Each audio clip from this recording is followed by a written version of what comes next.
Hi there, I'd like to introduce myself. My name is Bernice and I live in New Zealand.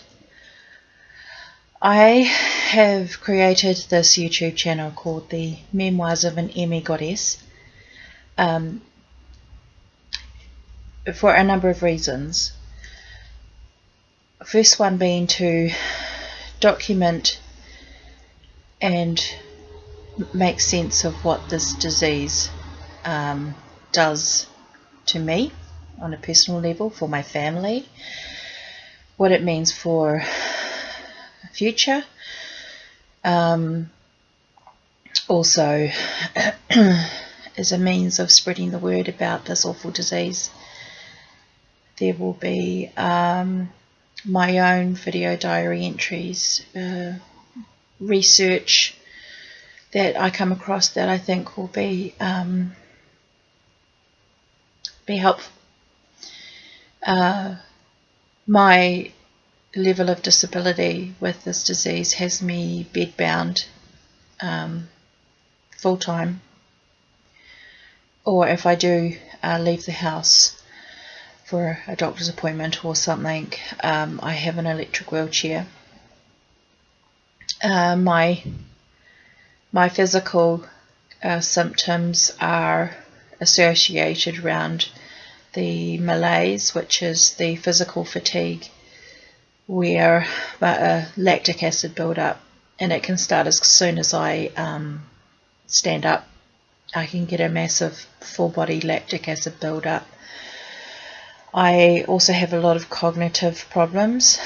I can have a lot of difficulty forming words. I can have difficulty accessing words, depending on where the inflammation is in my brain at any one time. I can also lose the use of limbs. Sometimes that comes on slowly. I had 18 months where I lost the use of both my hands. At the moment, my legs are starting to go. Sometimes they will just stop working. So we have adapted our house to make it much more wheelchair accessible. But about me, I was a working artist, and I had a little business online that I ran from home. I've got 4 beautiful children, and with this disease, I have not been able to work as an artist, and I have lost my business, and my husband took redundancy, was made redundant a couple of years ago, and he is now my full-time carer.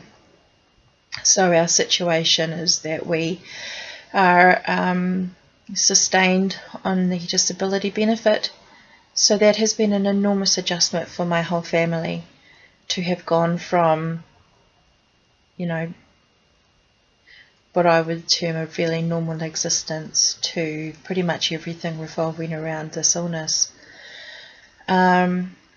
So I started to try and make sense of this, doing little cartoon clips on Facebook, also under Memoirs of an M.E Goddess. Just the little things that people with chronic illness will just totally get. Like if you get up and you put shoes on that actually match each other, that's a win. If you haven't put your key through the microwave, that's a win. All these little things that we make light of in order to deal with the difficulty of living with such a debilitating illness. My world went from being quite large to now being pretty much this bed. And that is why I love the internet, and the internet has seen me through some pretty dark days. The process of elimination that a person who has ME has to go through is grueling. Things are improving a little, but certainly when I was going through the diagnosis process over 5 years ago, I came up against such a tremendous amount of medical prejudice that it drove me to breaking point, it drove me to just thinking, actually, I should really just die. I should just kill myself now and be done with it, and my family can move on. And that was a dark day, and I'm sharing that because how many other thousands of us out there have those days, and we try and put a brave face on it. And even though I had everything to live for, being told by so many doctors, so many specialists, that it was all in my head,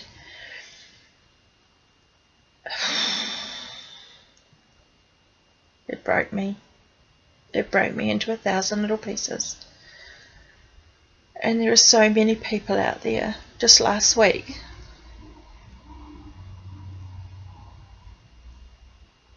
it's not even last week, a few days ago, I got word of an online friend overseas in Canada who had died.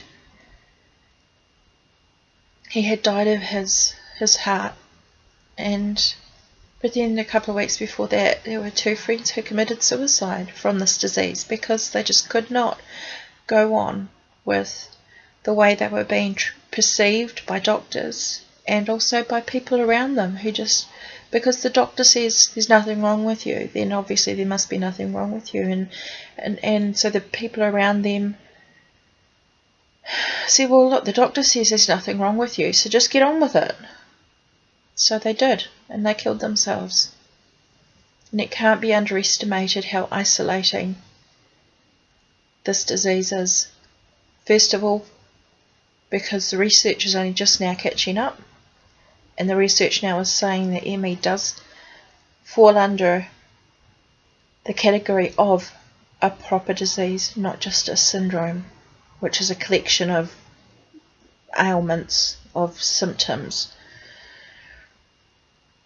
It's happening now, and for some it's too late. And I know for my case, the research that we've done a lot of research that any potential treatments that might be able to help are unlikely to work on me. So I'm not really hanging out for a remission.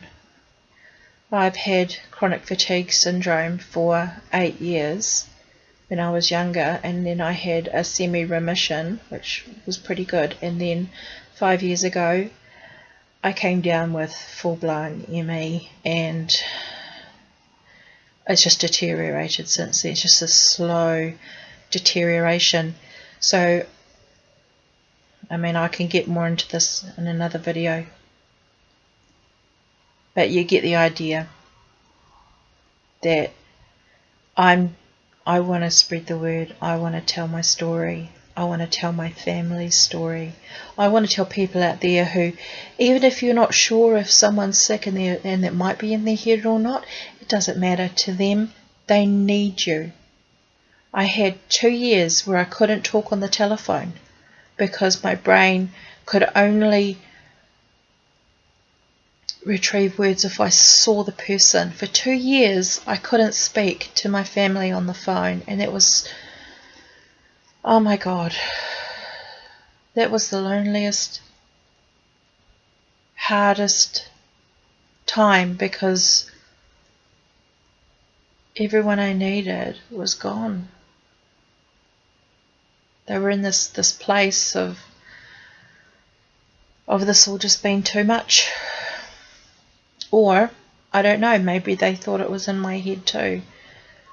The 2 years of silence from your close circle, that's tough going. Now I can talk on the telephone, and I can write, I can read. That was all taken away.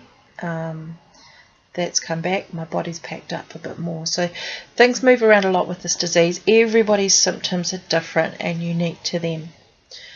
The best thing you can do if you know someone with any sort of chronic illness is don't belittle them.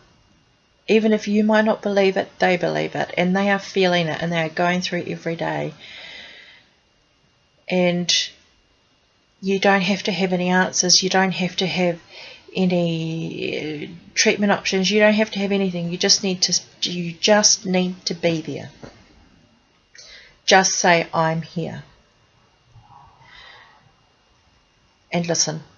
even if you don't understand what they're talking about, just be there and just listen, because you could be keeping that person alive. And that is not an understatement. Now, obviously, I feel quite passionate about this, but I would appreciate any support in subscribing to this channel and popping along to the Memoirs of an M.E Goddess page on Facebook. It can be found by searching that name. I don't expect you to see all the videos, I don't expect you to read all the research, I don't expect that, but someone in your circle might just see something that they can relate to, and they can go, oh hey, that's me, or that's someone I know. And after losing so many people to this bloody disease, either through medical mismanagement, suicide, heart failure, whatever, I don't care what killed them, I want to try and say to the next person, that's an option, but maybe you don't have to take that option right now. So I implore you to please help me in this situation. I'm not out for accolades, acknowledgement, fame, nothing. I just want to keep my friends alive. And the internet has saved me. It has enabled me to stay with my family, with my children, my husband.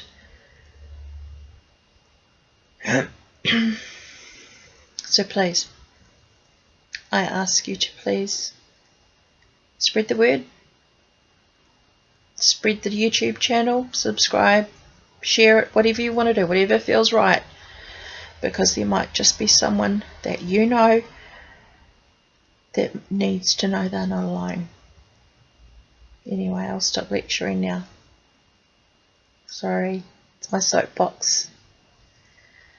And my lips are blue, and it's time for me to rest. So, thank you very much to anyone who even just looked at this. If you managed to get to the end of it, gold star for you too. So thank you, and I look forward to chatting with you again. Okay, happy day. Toodles!